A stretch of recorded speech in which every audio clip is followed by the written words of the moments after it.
Soy Adolfo Alvarado Belloso, en la Academia Argentina de Derecho Procesal, iniciando un nuevo conversatorio virtual sobre temas procesales, que es la extensión universitaria de la maestría en Derecho Procesal de la Universidad Nacional de Rosario, por cuyas aulas ha pasado nuestro invitado de hoy, César Rodríguez Galíndez, magíster en Derecho Procesal, docente de la asignatura en el curso de especialización que esta maestría ha realizado ya algunas veces en la Universidad de Alcalá, situada en la ciudad de Alcalá de Henares, junto con su cátedra de Derecho Procesal.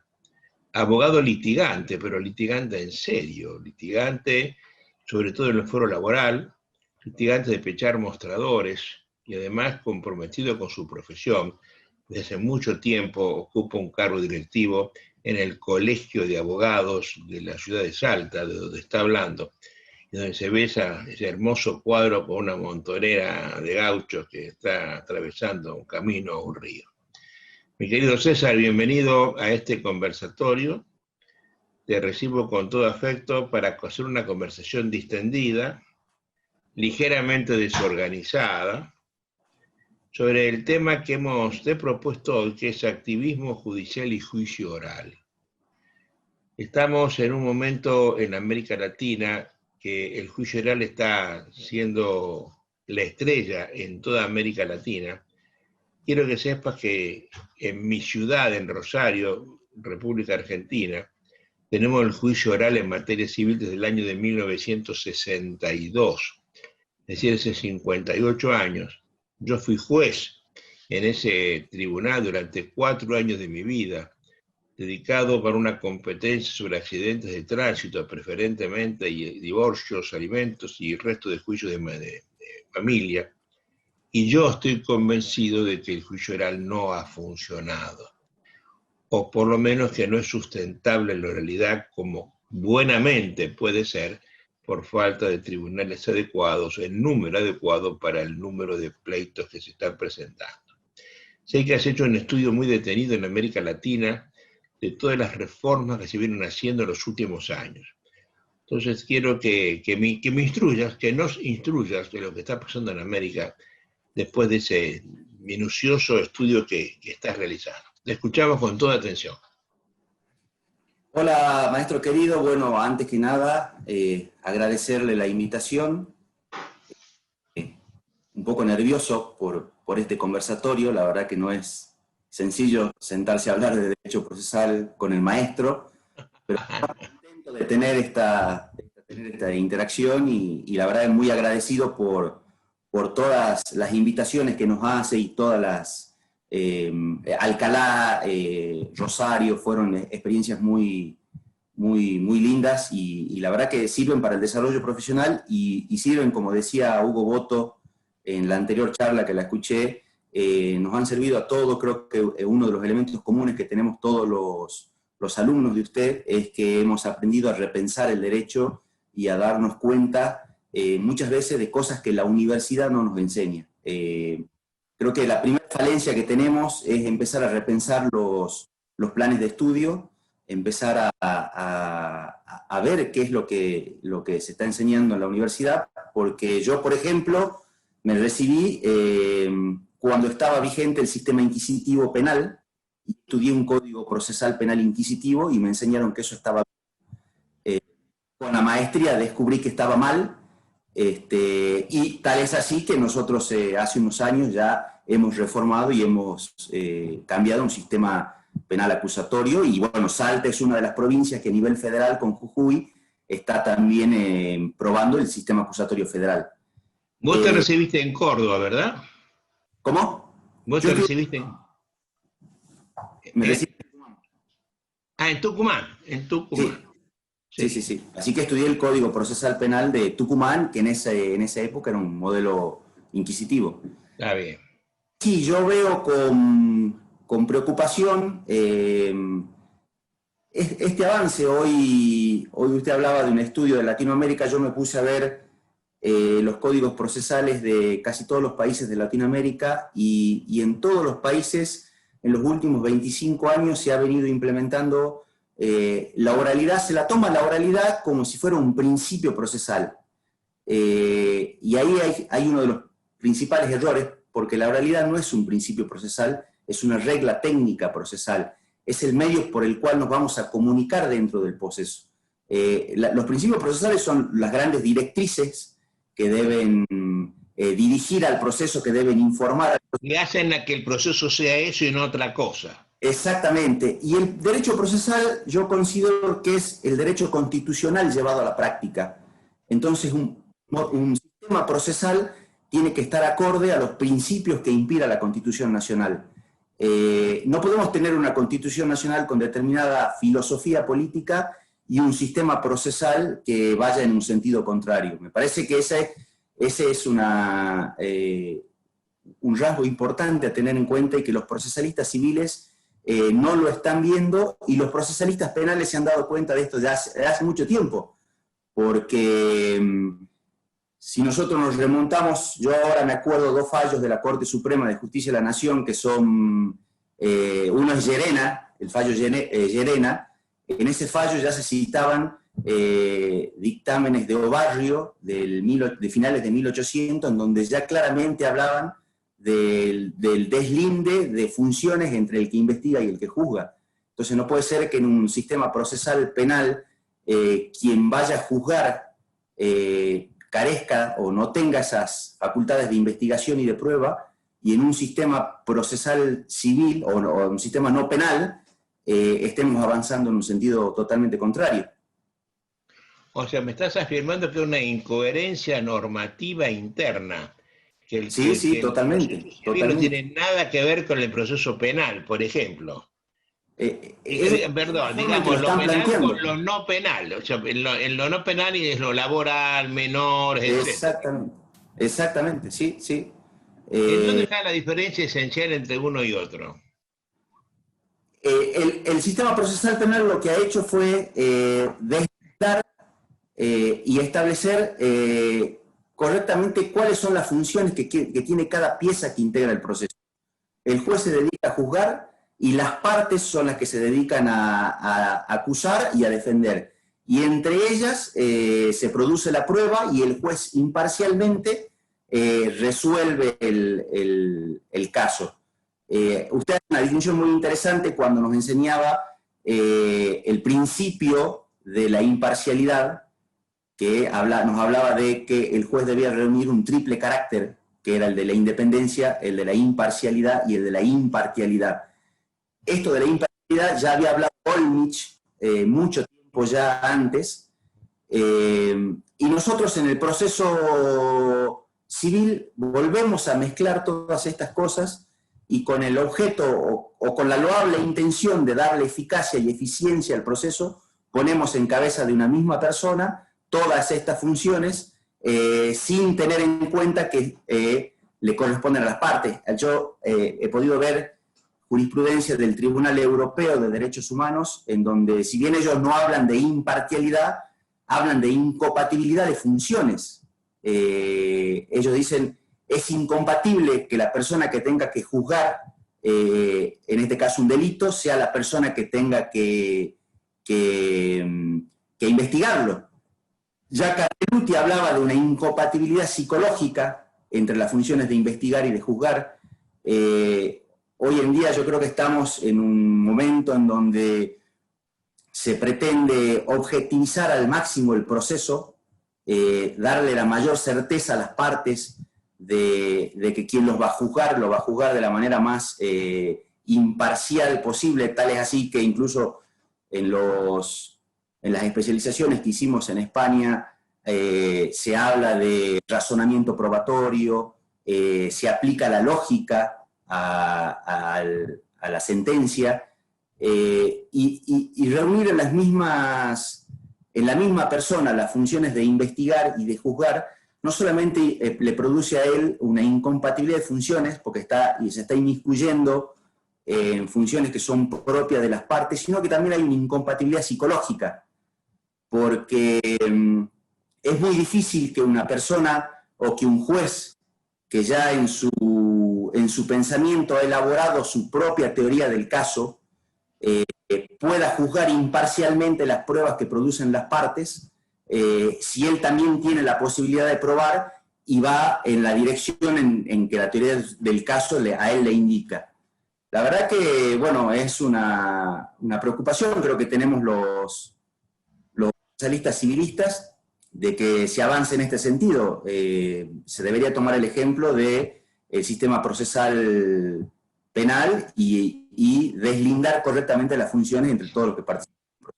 Oye, a ver, para quien está escuchando esto, para que no se piense que es una aventurada opinión nuestra, es decir, un sustento en una sentencia de la Corte, que la prohijó el profesor de Derecho Procesal Penal de nuestra maestría, ya hace 20 años. Y lo voy a contar en 2 instantes, en 2 minutos. Hasta ese momento, y conforme las enseñanzas de la escuela cordobesa, con el maestro Alfredo Vélez Maricón de la cabeza, yo aprendí, cuando estudié procesal penal, que el imputado era el objeto del proceso penal, no un sujeto, como pensamos hoy, no un sujeto más importante, como diría la Constitución, sino un objeto, ni siquiera un sujeto. Y eso dominó la Argentina en lo penal, en lo civil, en lo que vos quieras pensar, durante muchos, muchos años, a tal punto que hace unos 20 años atrás, más o menos, ya no recuerdo exactamente la fecha, ocurrió un hecho desgraciado. Se imputó a un juez en actividad en el sur de la provincia de Santa Fe la muerte de su hijita, en rigor al matrimonio, al juez y a su mujer, la muerte de su hija. Y a Héctor Superti le tocó la defensa de la mujer. Cuando vino, se le imputó también al marido, no aceptó la defensa porque puede haber incompatibilidad en ello. Y empezó una defensa larga. Se le dictó una medida preventiva, una prisión preventiva. Quedaron presos los dos. Sigue el pleito, son condenados. Y cuando llegan a la condena, en la apelación de la condena ante la Cámara de Apelaciones, Superti se presenta y les dice que esa misma Cámara había intervenido en la apelación contra el auto que había dictado la prisión preventiva. Y por tanto no podían ni dictar una sentencia sobre el fondo del asunto. Porque para dictar la prisión preventiva, conforme a antiquísima jurisprudencia y normativa española, hace falta la plena prueba de la existencia del hecho y la semiplena prueba de la autoría. Con lo cual, al dictar la prisión preventiva como medida cautelar, habían dicho que el delito existía y había una semiplena prueba de la autoría. Por tanto, ya estaban ensuciados como para poder dictar el fondo. Habían dado una impresión, estaban teñidos en su espíritu para poder dictar sentencias sobre el fondo del asunto. La Cámara, conforme a la jurisprudencia unánime de la época, dijo que cuando los jueces se expedían acerca de materia cautelar, eso no implicaba prejuzgamiento de ninguna manera porque tenían la obligación de hacerlo. Y con eso dictaron la sentencia, con eso la condenaron. Superti fue a la Corte, sostuvo todo esto, la Corte le dijo que no era causal de nulidad, que los jueces hubieran, los jueces que deben dictar la prisión preventiva hubieran sentenciado del fondo del asunto. Y contra la sentencia de la Corte provincial, Superti fue a la Corte Nacional. Y allí sostuvo la nulidad de todo lo actuado por estas razones que estás diciendo vos.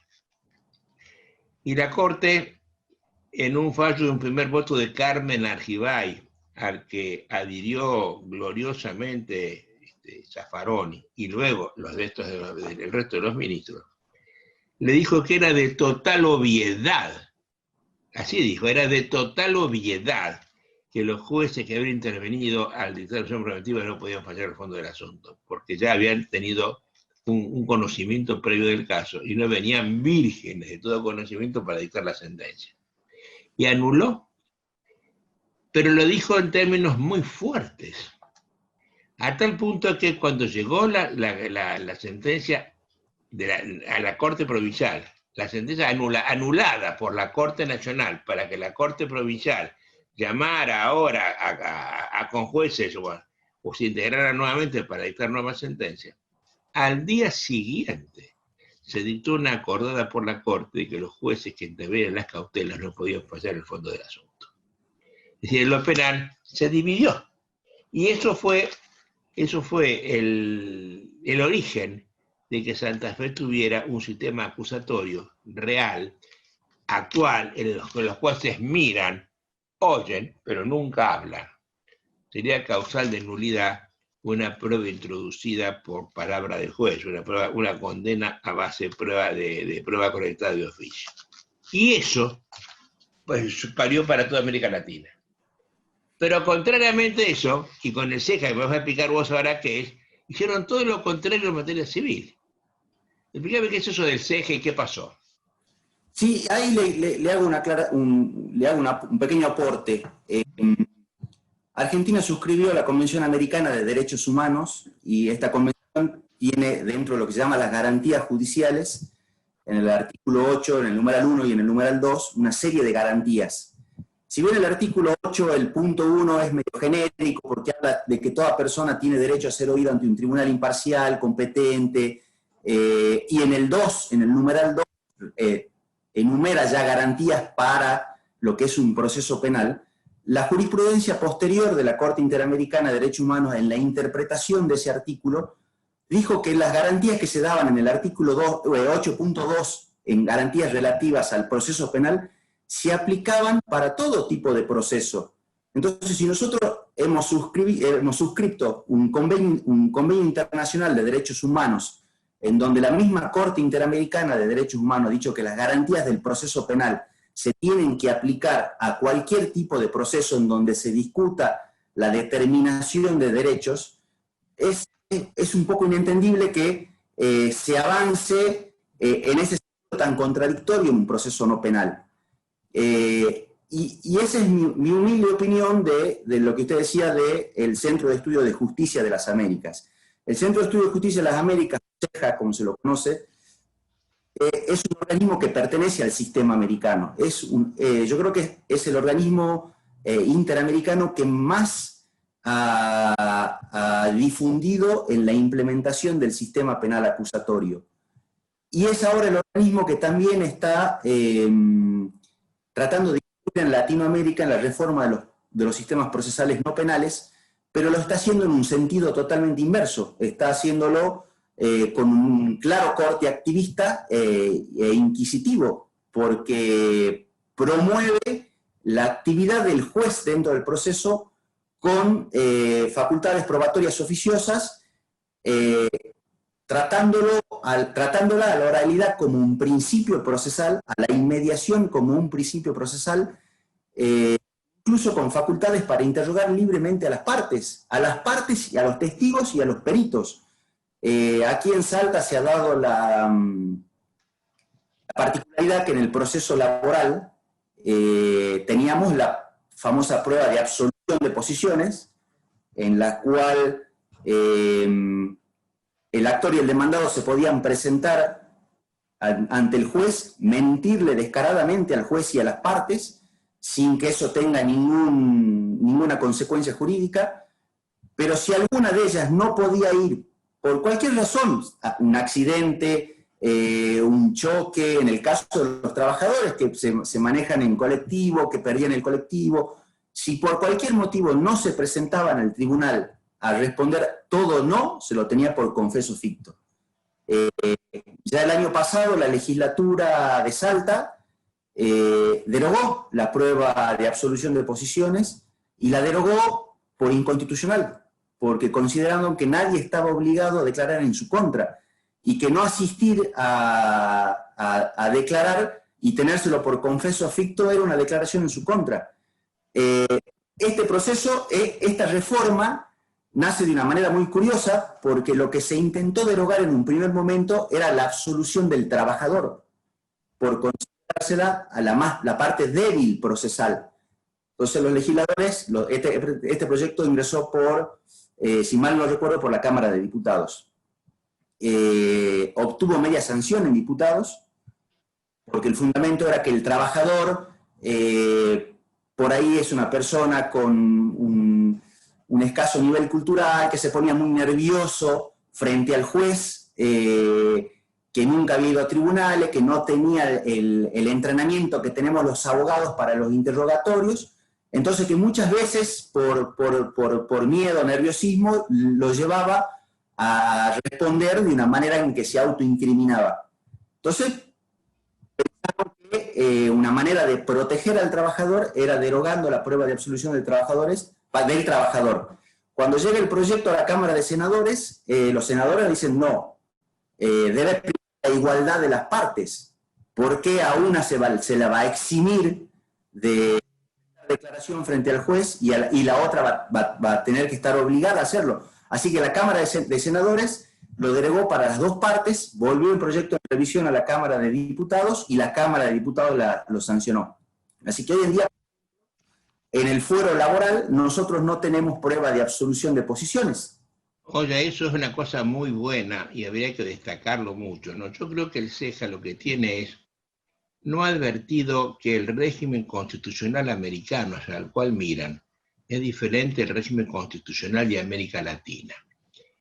Cuando se hace la quinta enmienda, que es la reforma relativa al proceso en la Constitución americana, se establece que nadie está obligado a declarar en contra de sí mismo en causa penal. Así dice la norma expresamente. Al ser en causa penal, no dice en causa civil. Ante la taxatividad de la norma, resulta que en lo penal el imputado no puede ser sentado para ser indagado. Lo que significa que es un derecho, y si él quiere declarar, pierde el derecho, se sienta a hacerlo. Pero al perder el derecho, pierde también esa imposibilidad de que lo interroguen. Entonces le van a hacer tomar juramento para de él declarar como testigo en causa propia. Y ahí tiene, si miente, va preso por perjurio. Pero atención, en lo civil, eso no rige en Estados Unidos. Nuestro constituyente, Alberdi, cuando ve esa cláusula, no la copia igual y pone que en la Constitución argentina nadie está obligado a declarar en contra de sí mismo, punto, no dice en causa penal. Norma que la han copiado casi todas las constituciones de América Latina, salvo la de Córdoba.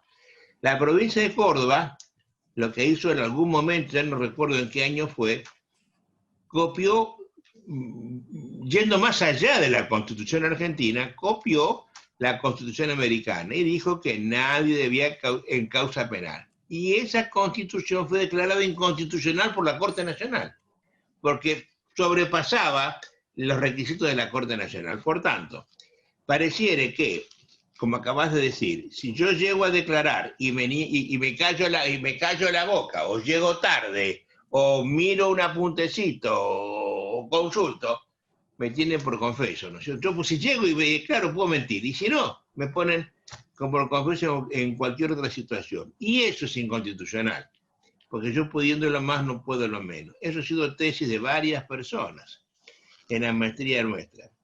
Y la única provincia que lo ha hecho es Salta, cosa que me alegra mucho. Ahora, qué pena que lo ha hecho solamente en lo laboral, porque tendría que hacer en todos los fueros, ¿verdad?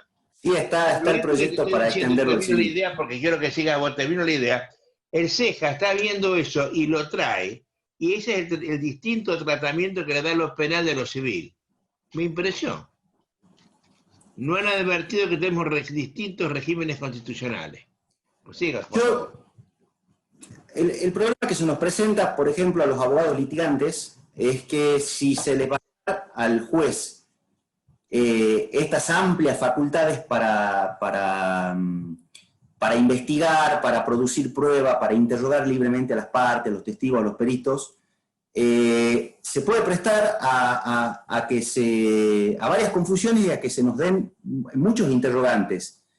Porque si ya el juez va a poder introducir prueba, ¿de quién va a ser la obligación de aportar los hechos y la prueba? Acá introducimos a un nuevo sujeto procesal que tiene la misma facultad que tengo yo, que soy actor, o que tiene el demandado. Entonces, ¿a quién le corresponde la carga de la prueba? El otro tema es que los códigos procesales son muy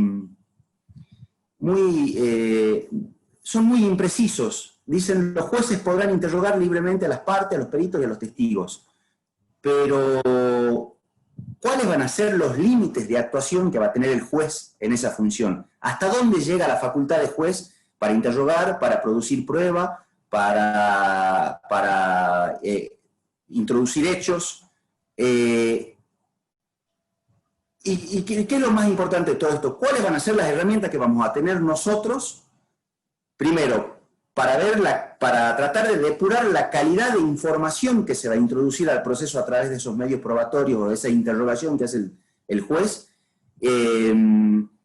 ¿Y cuáles van a ser nuestras herramientas para oponernos? Hoy en día ocurre muy, muy frecuentemente en los juicios laborales, que es donde yo litigo.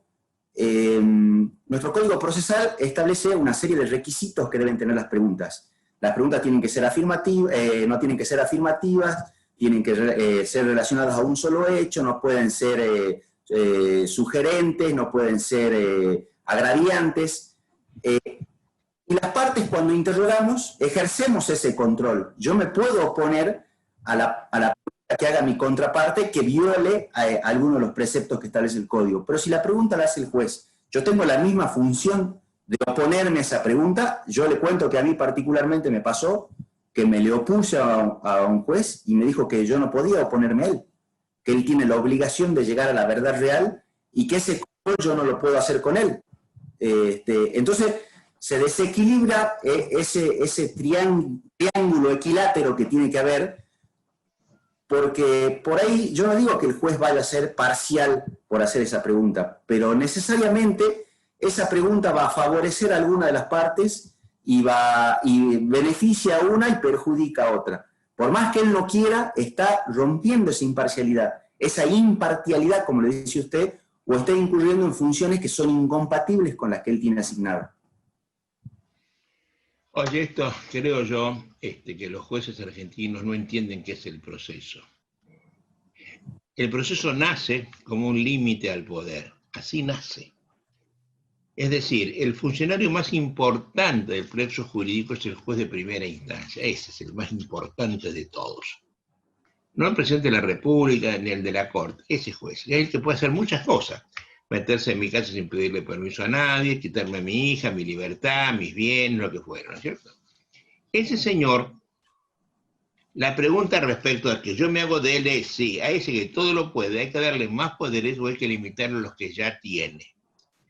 Pareciera que hay que limitarle porque históricamente, desde siempre, el uso del poder genera abuso del poder.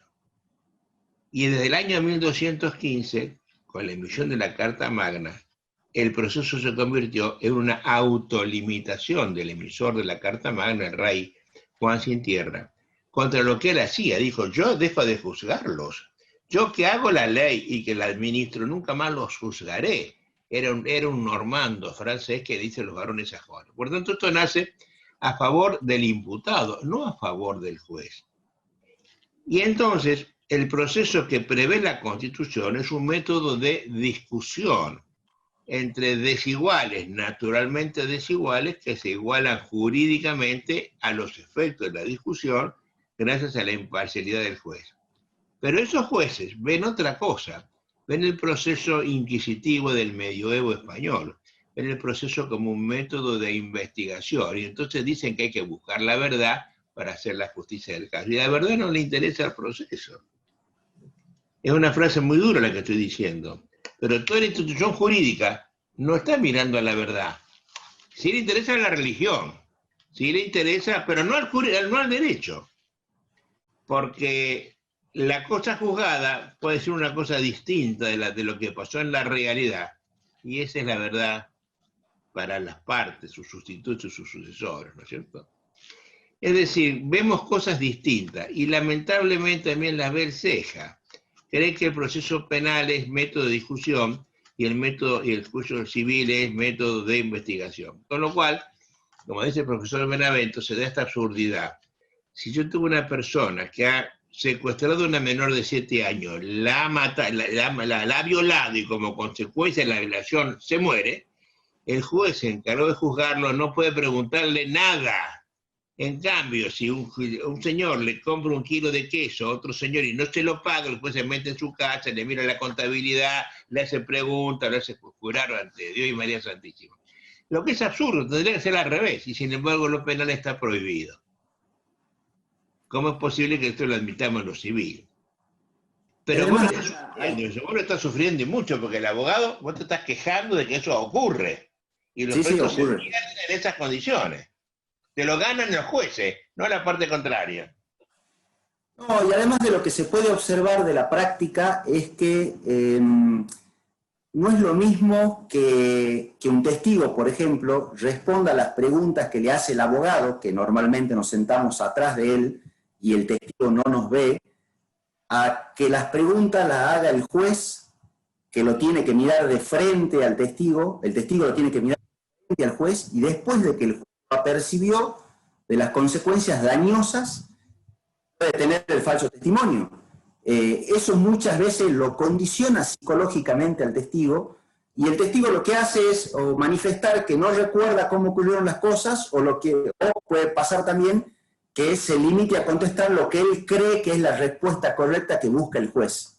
Entonces, hasta incluso desde el punto de vista epistemológico, no es correcto que el interrogatorio lo haga el testigo, el juez, porque no hay una libertad de declarar por parte del testigo. El testigo está compelido de parte de un juez que le dijo, mire, que si usted me miente, va a ir 5 años preso y va a tener que ir a un juicio penal. Y lo hicieron jurar por Dios y la Biblia. Y sí, también, nosotros en algunos juzgados todavía está el juramento. ¿Jura usted decir la verdad? Así le dice. Entonces hay un condicionamiento psicológico que no permite ni siquiera descubrir esa verdad que él busca. Hay una epistemóloga muy importante de Estados Unidos que es Susan Hack, que ella habla de que en el proceso no se debe buscar la verdad, sino que la verdad emerge, lo que se debe buscar es determinar la verdad. Y esa determinación surge de la contradicción que tienen las partes, del derecho de contradicción que tienen las partes, porque la verdad es como que emerge de ese interrogatorio cruzado. Ellos en Norteamérica tienen una forma de interrogar que se está aplicando mucho acá en los procesos penales, que es el interrogatorio, el contrainterrogatorio, cómo se hace el interrogatorio, cómo se hace el contrainterrogatorio. Y desde el punto de vista epistemológico es la mejor forma, porque el testigo no se siente obligado a responder a una pregunta directa que le hace el juez después de esa amenaza que le hace. Además, acá lo que es inconcebible es que el abogado esté detrás del testigo o del declarante, su parte, si le da sus posiciones, y ellos mirando al juez, ¿no? Si yo siempre me advierto que en las películas sobre juicio que están alrededor del common law, son inglesas, norteamericanas, neozelandesas, australianas, canadienses o indias, donde rige el common law, yo nunca he visto a un juez preguntarle algo a un testigo. No hay una sola escena de una sola película. Después, a ver un momentito, mírame a mí y contésteme. Si el juez dice eso, se cae el pleito por nulidad en el acto, se va el juez por idiota y se va el jurado. Y cambiamos de juez y jurado y ahora viene otra vez a actuar eso, porque el juez debe dirigir el debate, no inmiscuirse espiritualmente en él, ¿verdad? Y cuando pregunto, pero no es dirigir el debate, no, dirigir el debate es lo que hacen los jueces americanos. Cállese la boca, conteste, traslado, siéntese. Eso es dirigir el debate. No preguntarle si llueve, porque además la pregunta no es llueve, decía, llovía fuerte. Si vos te fijas, en mi experiencia judicial, los jueces preguntan afirmativamente. Claro, sí, sí, sí. La lluvia lo mojó. Y eso es lo que causa la nulidad de todo esto. En los juicios laborales pasa algo muy curioso, que es, por ejemplo, que entra el testigo y el juez pregunte, ¿y usted dónde lo vio trabajar? Pero si hay una parte que está diciendo que no era su empleado y el empleado que afirma que sí trabajaba, uno ya sabe para dónde va la teoría del caso del juez, porque está interrogando de una manera afirmativa diciendo que era un trabajador. Así es. Y la verdad que uno siente por ahí que es un poco que como que los abogados no estamos a la altura de las circunstancias y que tiene que haber un paternalismo del juez porque los abogados no sabemos hacer nuestro trabajo. Uno lo siente así. Yo particularmente me preparo para las audiencias, estudio el caso, litigar en forma oral puede decirse que es un ejercicio estratégico, porque uno no solamente tiene que saber... No puede decirse, es. Bueno, es un ejercicio estratégico. No solamente importa el orden cada testigo no aporta siempre lo mismo. Yo particularmente hago... A mí los juzgados no me quieren porque yo no voy con un pliego, con una pregunta base para todos los testigos, porque no todos los testigos aportan lo mismo. Yo hago las preguntas orales en la audiencia de vista y causa. Pero no solamente el orden en que los testigos van a dar su testimonio es importante, sino también las preguntas que hace el abogado, el orden que hace las preguntas el abogado.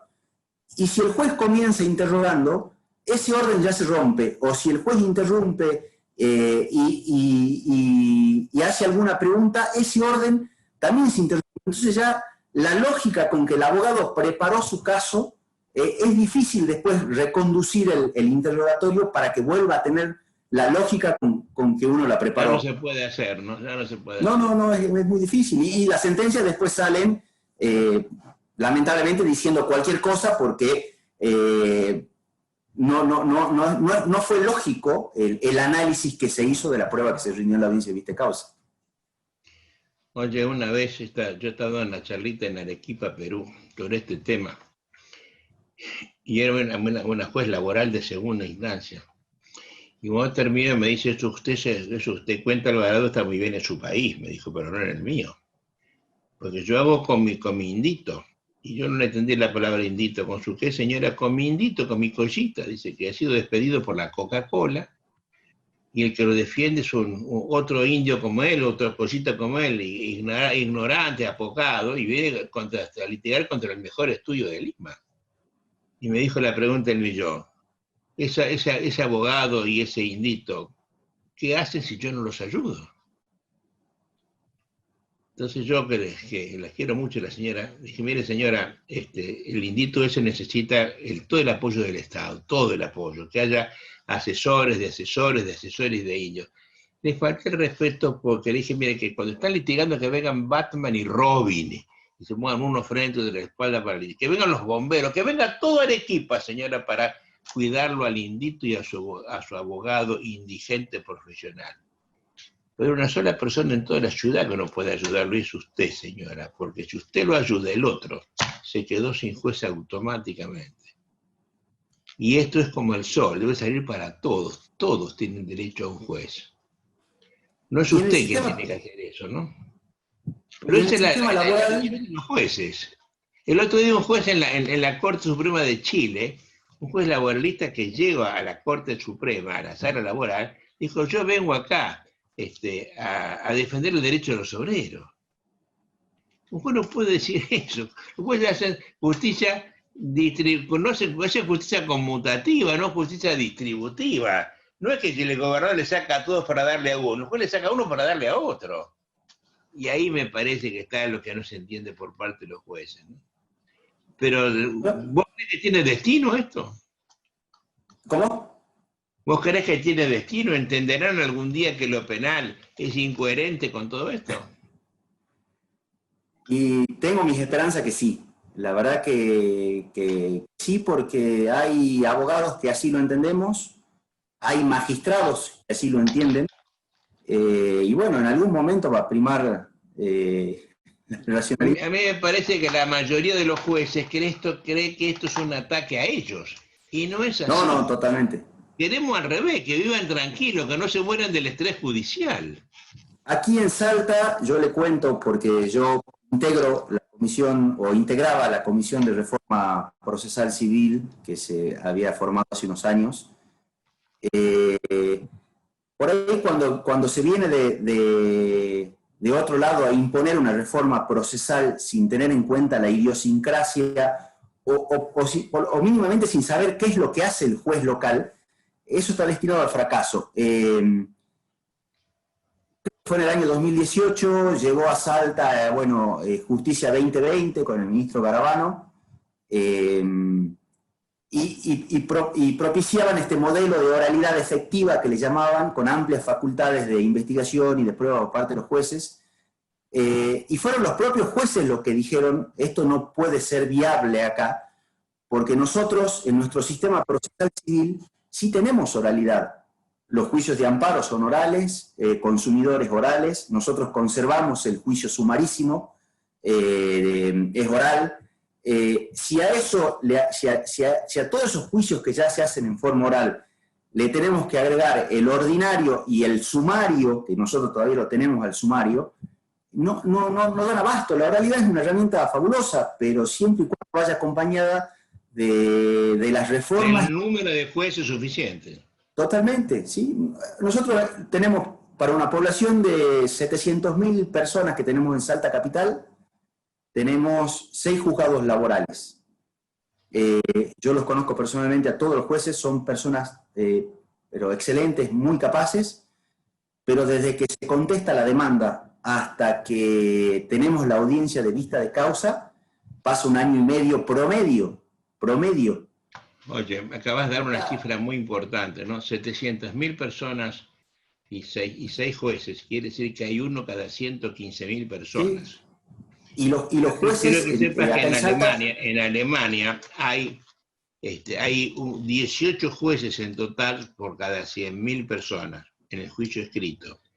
Pero para que la oralidad sea sustentable y efectiva, hacen falta un juez cada 5.300 personas en la misma competencia territorial, funcional y material. Quiere decir que un juez del trabajo en Salta tiene que haber uno cada 5.300.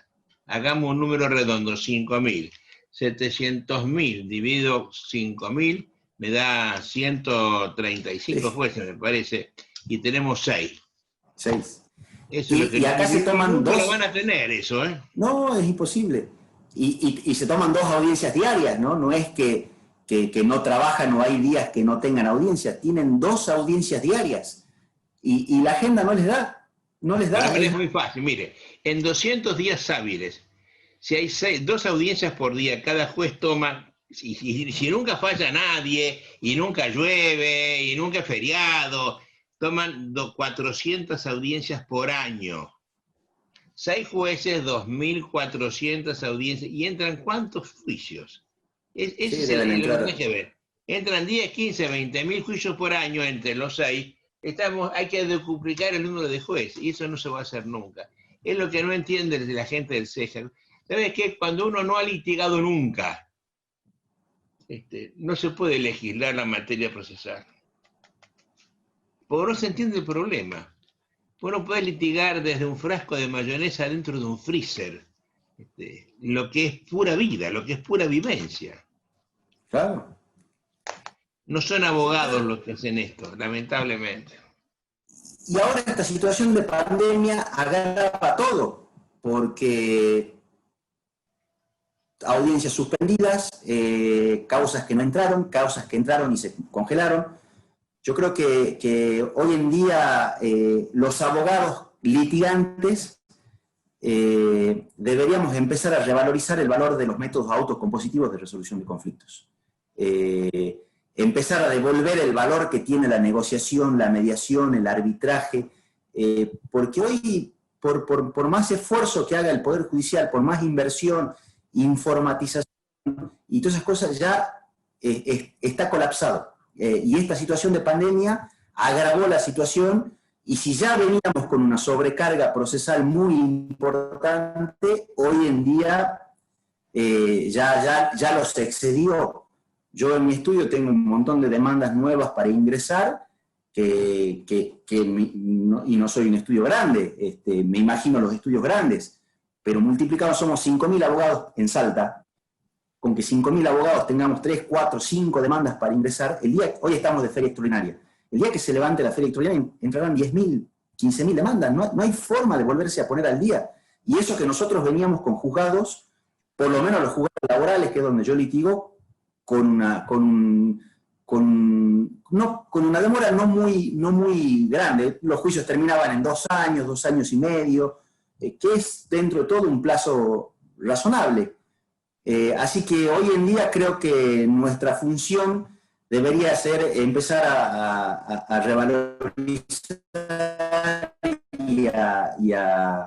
y a poner en funcionamiento de vuelta estos métodos autocompositivos de resolución de conflictos que tienen la gran ventaja de que no resuelven el problema, sino que lo disuelven. Eso tiene una influencia muy grande después en otras variables, en temas de familia. Una cuestión no resuelta a tiempo siempre desencadena en violencia. Y entonces me parece muy importante rescatar esa función que tenemos los abogados de empezar a buscar otra forma de llevar soluciones a nuestros clientes. Oye, César, ese anhelo, esa exposición de deseos, me parece un buen final para esta charla. Estás hablando de un futuro que puede ser promisorio si cambiamos las cosas. La pena está que no hagamos gatopardismo, ¿no? Cuando Tommaso de Lampedusa escribe El Gatopardo, alguien dice, hay que cambiar algo para que nada cambie. ¿Qué es lo que está pasando con esta justicia 2020 y toda esa miasma que nos creó la comisión generada por el exministro Garabano, que gracias a Dios no ingresó todavía en mi provincia? Pero es una buena solución, ¿no? Que los abogados nos replanteemos la necesidad de no judicializar todo. Sobre todo hoy, que la política está siendo judicializada y se está judicializando la política. Y cuando esto pasa, los jueces están entretenidos en otras cosas, no están para solucionarle el despido de Josecito Pérez, están para ver lo que está pasando en otros lados, y eso es terrible, ¿no? Te dejo la última saludo y la última palabra, César.